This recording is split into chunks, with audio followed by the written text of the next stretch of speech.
कभी एक माँ का दर्द देखा है आपने, जिसके गोद में उसका बच्चा हो मगर वो सांस न ले रहा हो।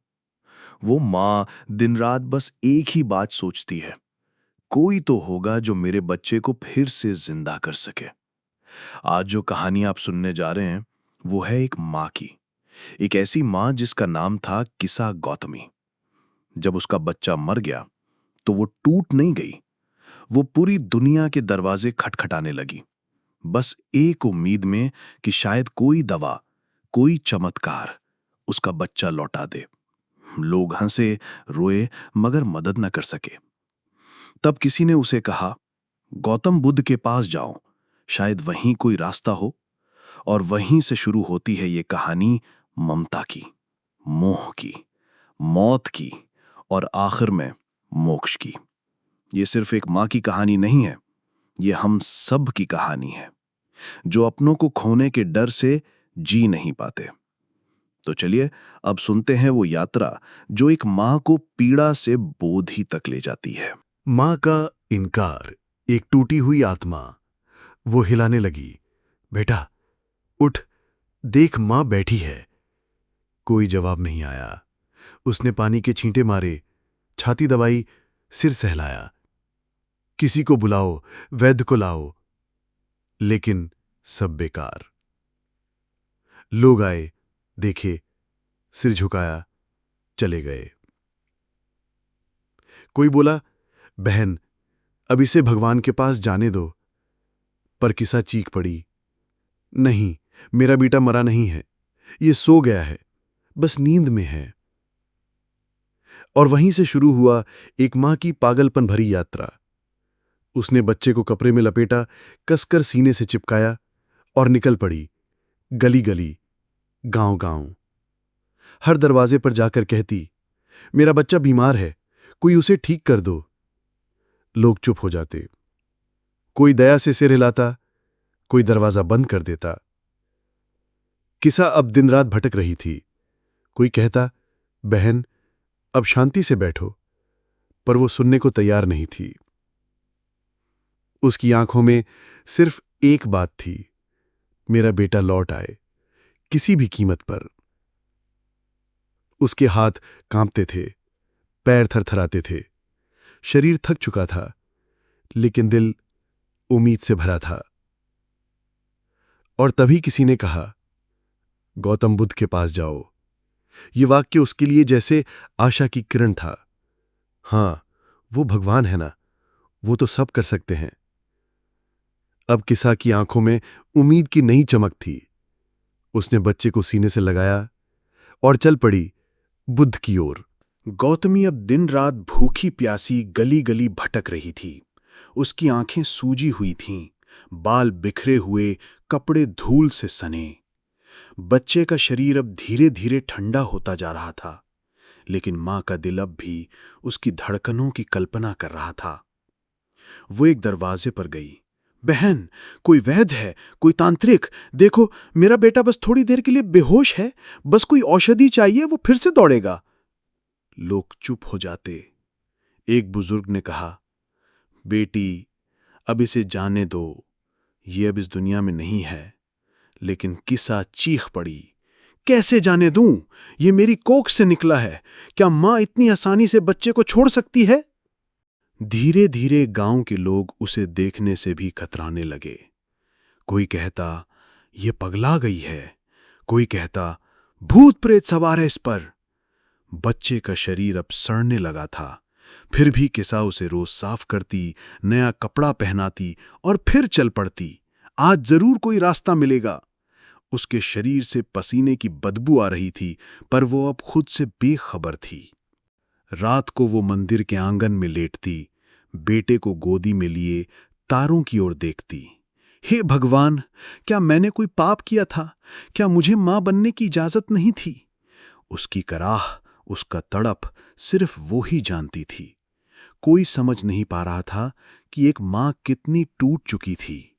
तभी एक साधु ने कहा, बेटी अब कहीं और मत भटको, जाओ बुद्ध के पास। वो ना तो वैद्य हैं, न तांत्रिक, पर उनके पास सत्य है। अगर किसी के पास तुम्हारे प्रश्न का उत्तर है तो वो वही हैं। किसा की आंखों में एक बार फिर चमक आ गई। उसने कहा, हाँ, मैं वहां जाऊंगी। अगर भगवान भी कुछ कर सकते हैं तो बुद्ध जरूर करेंगे। उसने अपने बेटे को ठीक से कपड़े पहनाए, गोदी में उठाया, चुपचाप आंखें बंद की और चल पड़ी, एक नई उम्मीद के साथ, एक नए मार्ग पर। जब इंसान टूट जाता है तब वो सिर्फ सहारा नहीं ढूंढता, वो ईश्वर को खोजने निकल पड़ता है। किस्सा गौतमी, एक माँ जो अपने मृत बेटे को अब तक जिंदा मान रही थी, दिन रात गांव-गांव भटक चुकी थी। अब उसके पैर थक चुके थे, आंखें सूख चुकी थीं। बच्चे का शरीर भी अब निश्चल और निर्जीव होकर भारी पड़ रहा था, पर उसकी ममता अब भी डगमग नहीं हुई थी। एक अंतिम सुझाव, बुद्ध के पास जाओ। एक वृद्ध साधु ने उसे देखा, आंखों में दया थी, करुणा थी। उन्होंने धीरे से कहा, बेटी, तो बहुत भटक चुकी है, अब मनुष्य से नहीं, सत्य से मिल। गौतम बुद्ध इस गांव के बाहर वन में रुके हैं, उनके पास जाओ। अगर कोई है जो तुझे कुछ समझा सकता है तो वही है। किसा का चेहरा जैसे थोड़ा चमक गया। उसने बेटे को गोदी में उठाया, धूल से सनी साड़ी को सीधा किया। पैरों में जूती तक नहीं थी, लेकिन आंखों में अब एक चुप आशा थी। गौतम बुद्ध से मिलन। गर्मी की दोपहरी थी। बुद्ध एक वृक्ष के नीचे शांत बैठे थे, आंखें अर्धनिमीलित, चेहरा शांत, मानो भीतर एक ब्रह्मांड बैठा हो। किसा गौतमी कांपते हुए कदमों से उनके पास पहुंची। पास जाकर घुटनों के बल बैठी बच्चे को उनके सामने रखते हुए बोली, भगवान, सबने मुझे मना किया, सबने कहा कि मेरा बेटा मर चुका है, पर मैं जानती हूं यह मरा नहीं है, बस सो गया है। कृपा करिए, आप तो महात्मा हैं, आपके पास शक्ति है, इस पर बस एक कृपा कीजिए, ये फिर से हंस उठेगा। बुद्ध का मौन और फिर उनका उत्तर। बुद्ध थोड़ी देर तक शांत बैठे रहे। उन्होंने उस बच्चे को देखा, फिर गौतमी की आंखों में देखा, जिसमें आंसू तो थे पर साथ में ममता की आग भी। धीरे से बोले, तुम्हारा बेटा जरूर जीवित हो सकता है। गौतमी की आंखें चमक गईं। सच भगवान? बुद्ध बोले, हां, पर एक शर्त है। गौतम बुद्ध की शर्त, तुम गांव जाओ और वहां से एक मुट्ठी सरसों के दाने ले आओ, लेकिन वो सरसों ऐसे घर से लाना जहां आज तक कभी किसी की मृत्यु न हुई हो। किसा चौंकी नहीं। उसे लगा ये तो आसान है, हर घर में सरसों तो होता ही है, ऐसा घर तो मिल ही जाएगा जहां कोई न मरा हो। उसने जल्दी से बच्चे को चादर में लपेटा और उठ खड़ी हुई। गांव गांव की तलाश, मृत्यु से साक्षात्कार। किसा फिर से दौड़ पड़ी। पहला घर, सरसों चाहिए, पर क्या इस घर में कभी कोई मरा है? उत्तर मिला, हां, दादी जी पिछले साल चली गई थी। दूसरा घर, मेरे पिताजी स्वर्गवासी हो चुके हैं। तीसरा, हमारे छोटे भाई की मृत्यु हुई थी। हर दरवाजा खटखटाया, हर आंगन में पूछा, लेकिन एक जैसा ही उत्तर, मृत्यु तो हमारे घर भी आई है। धीरे धीरे उसकी उम्मीदें डगमगाने लगीं। अब वो सिर्फ सरसों नहीं मांग रही थी, अब वो सत्य की तलाश कर रही थी। हर घर उसे एक नई समझ दे रहा था। मौत कोई दुर्भाग्य नहीं है, ये तो जीवन का नियम है, हर कोई इससे गुजरता है। मां से साध्वी बनने का पहला कदम। किसा एक मंदिर के पास बैठ गई। बच्चे का शरीर अब भी गोद में था, लेकिन अब उसकी पकड़ ढीली थी। उसने पहली बार अपने बच्चे की लाश को मृत्यु के रूप में स्वीकार किया।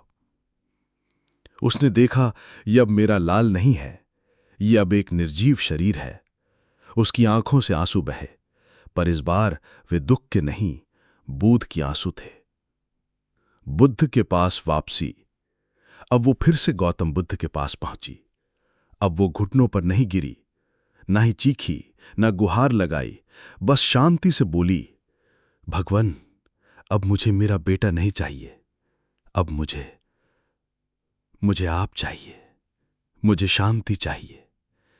बुद्ध मुस्कुराए और बोले,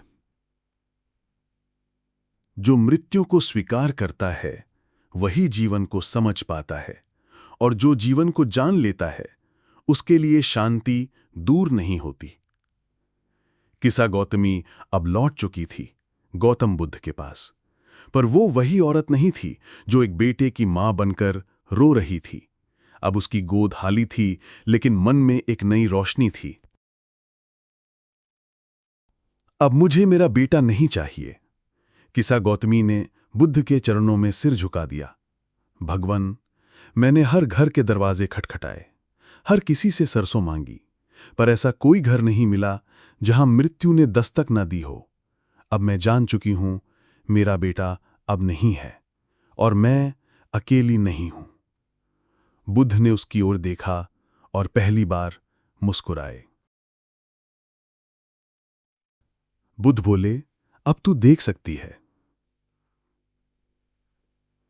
मां होना कोई अपराध नहीं, लेकिन मृत्यु को नकारना, वो तुम्हें अंधकार में ले जाता है।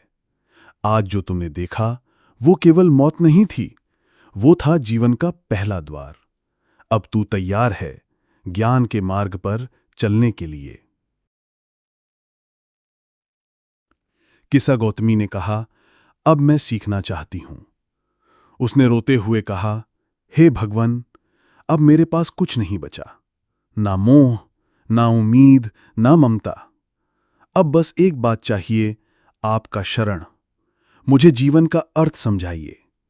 बुद्ध ने उसे शरण दी, उसे भिक्षुणी बनने की अनुमति दी, और वहीं से किसा गौतमी एक मां से बोधिपथ की साध्वी बन गई।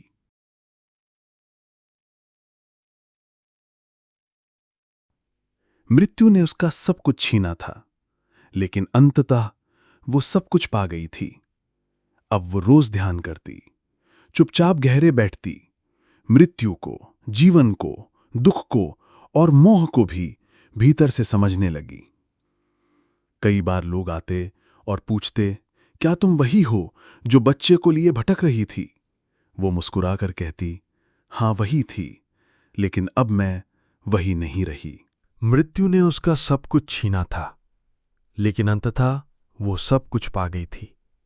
अब वो रोज ध्यान करती, चुपचाप गहरे बैठती, मृत्यु को, जीवन को, दुख को और मोह को भीतर से समझने लगी। कई बार लोग आते और पूछते, क्या तुम वही हो जो बच्चे को लिए भटक रही थी? वो मुस्कुराकर कहती, हां वही थी, लेकिन अब मैं वही नहीं रही।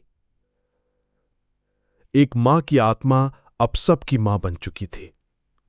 अब वो गांव की औरतों को सिखाती, मृत्यु से मत डरना, ये तो जीवन का हिस्सा है। जब तक हम उसे नकारते हैं, हम कभी सच्ची खुशी नहीं पा सकते, और जब उसे स्वीकार कर लेते हैं तो दुख भी हमारे जीवन से भाग जाता है। एक दिन ध्यान में उसे आत्मजागरण की अनुभूति हुई। उसने देखा, मेरा बेटा केवल शरीर था, पर मेरा मोह, मेरा अज्ञान, वो मेरा सच्चा दुख था। अब जब वो मोह समाप्त हो गया तो अब दुख भी नहीं रहा। वो मुस्कुराई और उसके चेहरे पर पहली बार सच्ची शांति झलकने लगी। गौतम बुद्ध बोले, जैसे कमल कीचड़ से निकलता है, वैसे ही तू भी अपने दुख से निकली है। अब तू केवल स्त्री नहीं, अब तू एक ज्ञान दीप है। इस प्रकार किसा गौतमी की यात्रा एक मां से एक ज्ञानी साध्वी तक की बनती है, जिसने पहले बच्चे के मरने पर दुनिया से लड़ाई की, अब वो उसी मृत्यु को गले लगाकर सबको जीवन सिखा रही थी। जिसने दुख को देखा हो वही दूसरों का दुख समझ सकता है, और जो उसे समझ ले वही असली हीलर बनता है। अब किसा गौतमी सिर्फ साध्वी नहीं थी, वो ज्ञान की साधिका थी। उसकी आंखों में गहराई थी, जिसमें दर्द भी था और दया भी। जहां पहले वो सिर्फ एक मां थी, अब वो सभी दुखी माताओं की आशा बन चुकी थी। गांव-गांव, स्त्री तक पहुंचने लगी थी उसकी वाणी। अब वो अकेली नहीं बैठती थी, वो अपने अनुभव बांटती थी। वो कहती, हां, मैंने भी अपना बच्चा खोया, पर बुद्ध के ज्ञान ने मुझे ये सिखाया कि मृत्यु को टाला नहीं जा सकता, पर दुख को समझा जा सकता है। औरतें उसके पास आती। कोई विधवा होती, कोई माँ जिसने बेटा खोया होता, कोई ऐसी स्त्री जो जीवन से हार गई होती। उसके सामने किसा गौतमी चुपचाप सुनती, फिर कहती, तुम्हारे दुख को कोई किताब नहीं समझ सकती, लेकिन मैंने जो देखा है वो तुम्हें संभाल सकता है। बुद्ध ने उसे आशीर्वाद दिया, अब तू लोगों की गुरु है। एक दिन गौतम बुद्ध ने सब भिक्षुणियों के सामने कहा, किसा गौतमी ने जो देखा है वो कोई ग्रंथ पढ़कर नहीं जाना जा सकता। उसकी पीड़ा उसकी गुरु बनी और अब वो दूसरों की माँ, बहन, ज्ञानदाता है। उसने आश्रमों की स्थापना की, विशेषकर महिलाओं के लिए। वो कहती, जब स्त्री दुख में होती है तो समाज उसे समझता नहीं, पर अगर वही स्त्री जाग जाए तो समाज को नया रास्ता दिखा सकती है। उसकी वाणी अब मंत्र जैसी हो गई थी। मृत्यु सत्य है पर भय नहीं है। मोह दुख देता है पर ज्ञान मुक्ति देता है। दुख से भागो मत, उसे देखो, समझो और पार करो। अंतिम दिन एक पूर्ण मुस्कान। जबकि किसा गौतमी वृद्ध हो चुकी थी, उसका शरीर थक चुका था, पर उसकी आत्मा शांत, स्थिर और मुक्त हो चुकी थी। वो आश्रम के एक कोने में ध्यान में बैठी थी। उसने किसी से कुछ नहीं कहा, केवल एक गहरी मुस्कान दी, जैसे कोई सब कुछ छोड़कर भी संतुष्ट हो। और उसी रात उसकी आत्मा शांतिपूर्वक निकल गई। गौतम बुद्ध ने सुना तो बोले, जिसने मृत्यु से ज्ञान पाया और फिर वही ज्ञान बांटा, वो केवल साध्वी नहीं, एक महापुरुष है। किसा गौतमी का जीवन बताता है कि हर टूटन में भी मोक्ष का बीज छिपा होता है। कुछ कहानियां होती हैं जो हम बस सुनते हैं, पर कुछ कहानियां होती हैं जो हमें भीतर तक बदल देती हैं। किसा गौतमी की कहानी ऐसी ही एक कथा है। ये एक मां की कथा है जो अपने बच्चे को खोने के बाद पागलपन की कगार पर चली गई थी, लेकिन बुद्ध के ज्ञान ने उसे अंधेरे से खींचकर प्रकाश में खड़ा कर दिया। मृत्यु को जो एक श्राप समझती थी, अब वही उसे बोध का द्वार लगने लगा। आज हम भी तो उसी अवस्था में जी रहे हैं। आज भी हम किसी अपने को खोते हैं और अंदर से टूट जाते हैं। कोई माता पिता को खोता है, कोई जीवन साथी को, तो कोई अपने सपनों, अपनों या भरोसे को। हम भी क्यों हुआ, क्यों मेरे साथ जैसे सवालों में घुटते हैं। हम भागते हैं समाधान की तलाश में, दर्द से मुक्ति की आशा में। लेकिन क्या हम सत्य को स्वीकार कर पाते हैं? जैसे किसा गौतमी हर घर जाकर सरसों मांगती थी, हम भी आज गूगल, डॉक्टर, तांत्रिक, बाबा, अंधविश्वास हर जगह उपाय ढूंढते हैं। पर जो बात बुद्ध ने बताई वो आज भी उतनी ही सत्य है कि मृत्यु से कोई नहीं बचा है। दुख जीवन का हिस्सा है, पर उसका कारण है मोह, और मोह से मुक्ति ही सच्चा मोक्ष है। किसा गौतमी ने अपने दुख को ज्ञान में बदला। क्या हम भी ऐसा कर सकते हैं? हमारे जीवन में जब संकट आता है तो हम बिखर जाते हैं, लेकिन किसा गौतमी सिखाती है कि टूटन में ही शक्ति छिपी होती है।